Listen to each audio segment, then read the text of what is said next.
Bonjour, bienvenue dans cette nouvelle partie. Dans cette partie, nous allons voir quelques méthodes et faire notre premier essai JavaScript. Sans plus tarder, je vais créer un string. Ok, je vais créer un string. Ça doit être de type const. Ok, une constante dont je n'utilise pas let. Ok, donc je vais dire pourquoi pas my name. Ok, égal, je vais dire Donald. Ok. Maintenant, je vais dire console.log et mettre my name. Ok, vous allez voir que my name s'affiche dans la console. Mais je vais dire len. Vous voyez qu'avec len, ça me donne la longueur. Ok, de mon nom. En fait, c'est quoi la longueur? C'est le nombre de caractères de la variable en fait. Donald a 6 caractères ou bien 6 lettres. Ok, c'est pour ça que ça nous affiche 6. Maintenant que vous savez déjà comment fonctionne len, vous pouvez appliquer à toute une chaîne. Ok, donc si je viens là, je mets par exemple bonjour tout le monde. Ok, tout le monde. Voilà, vous voyez, ça me donne 21. Sans toutefois oublier que ça compte aussi les espaces comme des caractères. Ok, donc maintenant que nous avons vu cela, nous allons voir une autre fonction qui s'appelle chat at. Ok, chat at. Mais lui, il nous donne plutôt les indices. Ok, il nous donne plutôt les indices. Donc lorsque je vais mettre par exemple 3, lui, il doit envoyer l'indice qui a la position 3. La lettre qui a pour indice 3, pardon. Si vous venez sur bonjour, vous comptez B c'est 0, B c'est 0, O c'est 1, N c'est 2 et J c'est 3. C'est pour ça que ça renvoie J. Ok, on commence à compter par 0. Lorsqu'on utilise les indices, il y a l'indice 0 qui est la première lettre. Ok, donc ici, si je mets chat de 8, donc ça renvoie l'élément qui est là-bas. Maintenant, l'espace, il y a quel indice? Bonjour, c'est 1, 0, 1, 2, 3, 4, 5, 6, 7. Donc si je mets chat de 7, vous voyez que ça nous renvoie le vide. C'est pour ça que je vous disais que le vide est aussi considéré, ou bien l'espace est aussi considéré comme un caractère. Voilà, j'espère que c'est compris. Maintenant, après ça, nous allons voir index, index of,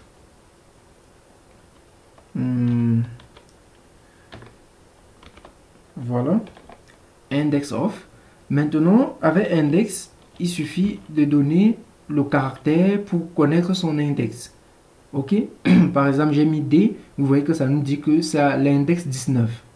Ok, donc pour connaître l'index, vous utilisez index of. Maintenant, pour connaître la lettre pour un index, vous utilisez chat at, tout simplement. Ok, donc ici, si je mets espace, vous voyez que ça donne 7. Premier espace que ça rencontre, c'est l'espace 7 que nous avons vu au départ, vous vous rappelez. Ok, donc si je mets B, vous voyez que ça renvoie 0, tout simplement. Ok, voilà. Maintenant que nous avons vu cela, je vais venir là, j'enlève ça et je mets l'autre qui est slice. Ok, maintenant qu'est-ce que fait slice en fait? Slice c'est en fait pour ne pas trop compliquer, je vais mettre AD par exemple.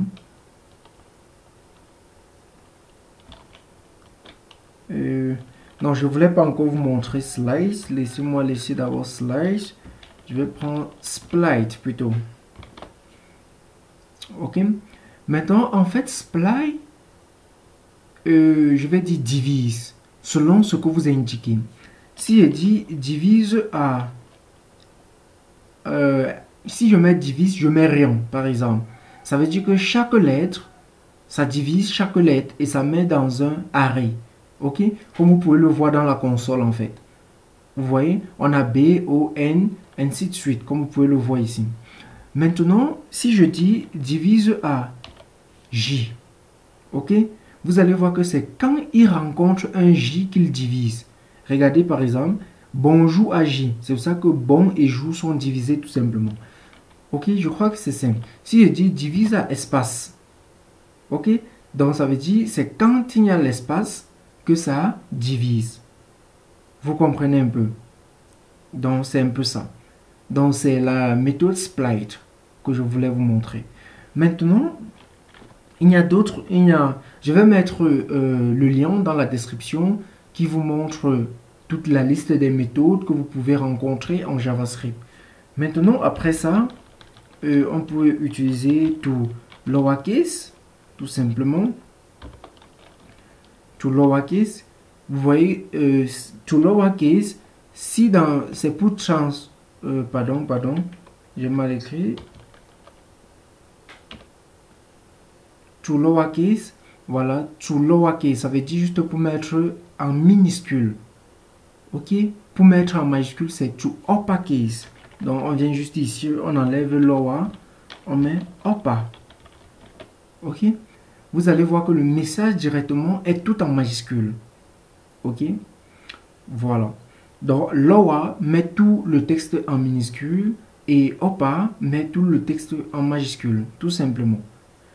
Maintenant que nous avons vu cela, nous allons voir quelques petites conversions avant de continuer. Donc, je vous ai dit que je vais mettre en description le lien pour toutes les listes de fonctions que vous pouvez rencontrer, les built-in functions, dans les fonctions préconstruites que vous pouvez utiliser simplement. Donc maintenant, on va voir quelques petites conversions. Ok? Maintenant, lorsque j'ai ma variable,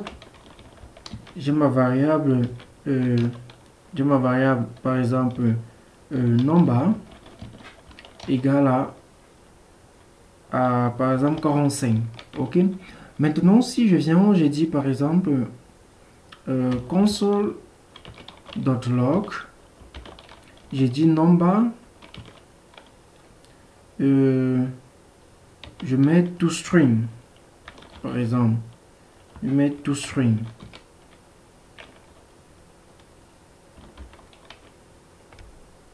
Voilà. En fait, si on regarde ici, si je fais console.log, ok, je fais console.log, je mets number et je mets, par exemple, je dis type of, je mets number.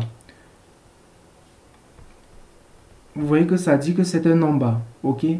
Mais maintenant, si je viens ici, je mets type of, vous voyez que ça met string, ok. Regardez ce qui vient de se passer. J'avais un nombre qui est égal à 45, ok. Maintenant, j'ai dit type of number, ça nous donne number, c'est ce qu'on attend. Maintenant, ici, lorsque je prends number to string, c'est une méthode en fait. Je dis type of ça, ça nous dit string. Donc le 45 là est plutôt maintenant un string. Et pour voir ça, si vous voulez, pour bien comprendre, ok, pour bien comprendre cela, vous savez par exemple qu'on ne peut pas additionner. Donc on ne peut pas, si vous prenez par exemple un 45 qui est string et un 45 qui est nombre, et que vous concatenez, ça va donner 45, 45. Vous ne pouvez pas avoir 90. Pour avoir 90, il faut que les deux soient de type number. Donc si je viens ici, je fais console.log,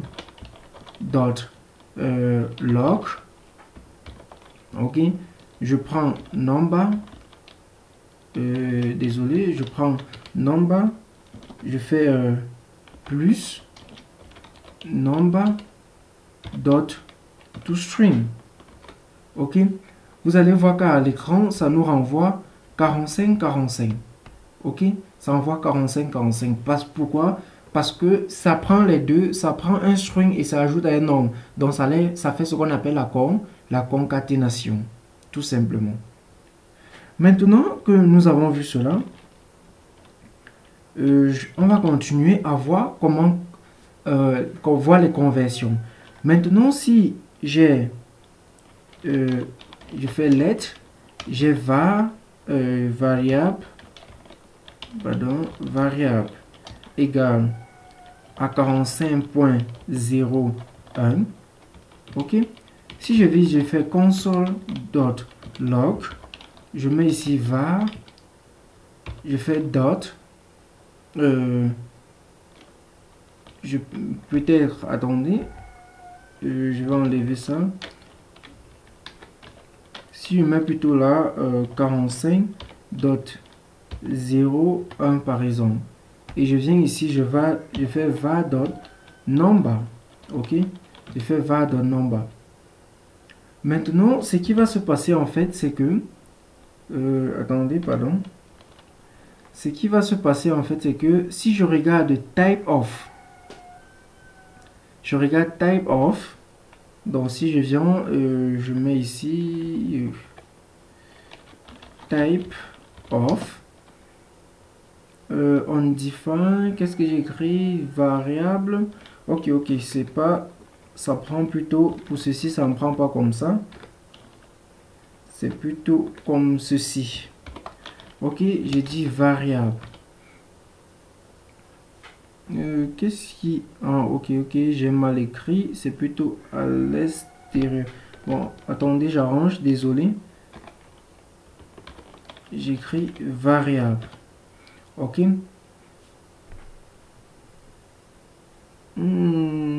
Qu'est-ce qui se passe? Attendez voir.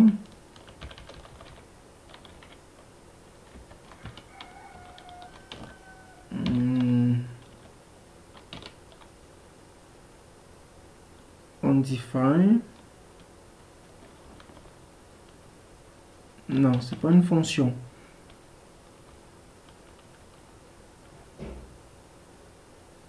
Bon, ok, bon, si on va dire pass, je vais dire plutôt pass int, ok. Mais avec le number là, ça marche quand même. Mais je sais pas pourquoi. Apparemment, j'ai oublié. Mais on verra ça plus tard, ok. Je vais dire 45.0, pardon, je vais dire variable. Voilà. Vous voyez que j'ai utilisé le pass int. Ça veut dire transformer, mettre en forme de integer. Par exemple, si on regarde ici, si je viens ici, on fait console.log. Ok, console.log. Je mets ici variable. Variable, pardon, je mets juste variable. Et je viens ici, je mets type of.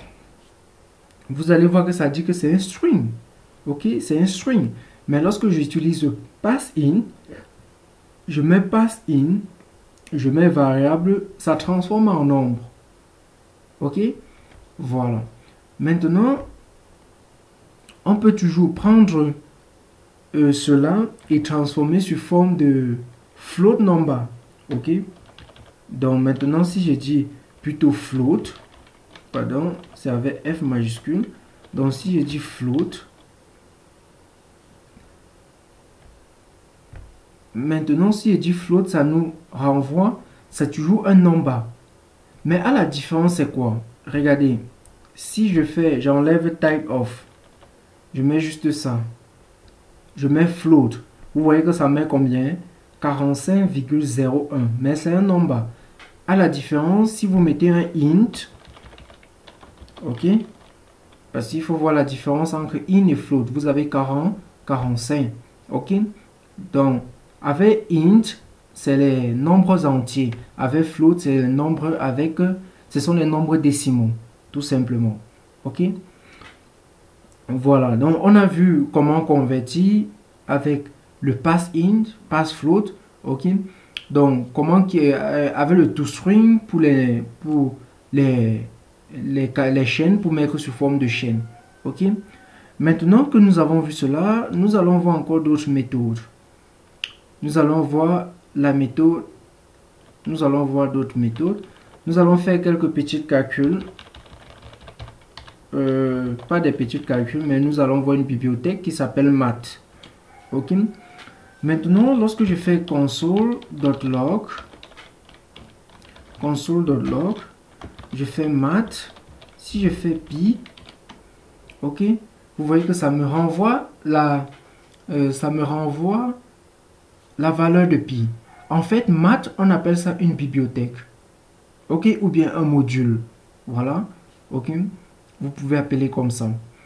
Donc, lorsque je fais math.py, ça me renvoie. Et dans math, il y a plusieurs méthodes. Lorsque vous faites math. Donc, vous pouvez faire math.sinus, math.cosinus, math. Ok, donc je vais aussi mettre le lien de cela en description. Voilà. Donc, maintenant que j'ai ça, je peux venir maintenant, je fais console.log. Ici, je vais mettre, par exemple, math.seul, par exemple. Math.seul. Et à l'intérieur, je vais mettre math.py. Ok? Tout simplement. Regardez. Seul, c'est quelque chose qui arrondit. Ok? C'est une fonction, pardon, qui arrondit, tout simplement. Ou bien, oui, donc qui arrondit tout simplement. Maintenant, lorsque j'ai 3,14 avec tous les chiffres, lorsque je prends solve de ça, solve c'est une méthode qui vient de la librairie math. Ok? Lorsque je prends solve de ça, ça arrondit tout simplement à 4. Ok? Donc, si je viens là, je mets plutôt floor. Ok? Floor, lui, prend juste la partie entière. Ok? Il n'arrondit pas. Vous voyez un peu. Ok? Donc, si je viens là, je fais console.log. Je fais math. On peut dire quoi? Je fais par exemple min. Voilà. Je fais min. Et là, je donne des valeurs. Ok? Voilà, directement, ça vous renvoie la plus petite valeur parmi les nombres que j'ai entrés. Ok? Vous voyez que la plus petite valeur, c'est 1. Ok? Si je viens là, je mets 0. Vous voyez que ça affiche plutôt 0 maintenant. Donc, c'est comme ça que cette fonction min fonctionne. C'est le minimum en fait. Donc, vous pouvez utiliser aussi l'autre fonction, son contraire, qui s'appelle le max, tout simplement. Ok, là, ça va vous renvoyer 4. Ok, maintenant, il y a encore une autre fonction. Voilà. Bon, on va pas couvrir toutes ces fonctions-là ici. De 4. Vous voyez que ça renvoie 16, tout simplement. Ok, donc en fait, power prend deux variables. Lorsque je mets 2, 4, ça veut dire 2 puissance 4. Lorsque je mets 2,4, si je veux 2 puissance 9, je mets juste comme ça. Ok, voilà, c'est la fonction power. Maintenant, je vais venir ici, je peux utiliser quelle fonction encore? Je peux dire random. Ok, random.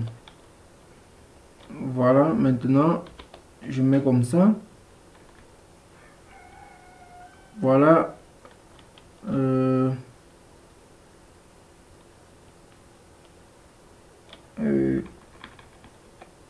Il y a un problème. Voilà, j'avais mis RAM au lieu de random. Voilà. Donc random, lorsque vous mettez juste comme ça, random, ça vous renvoie les nombres sous forme, je vais dire, en fait, ça devine juste des nombres, ok?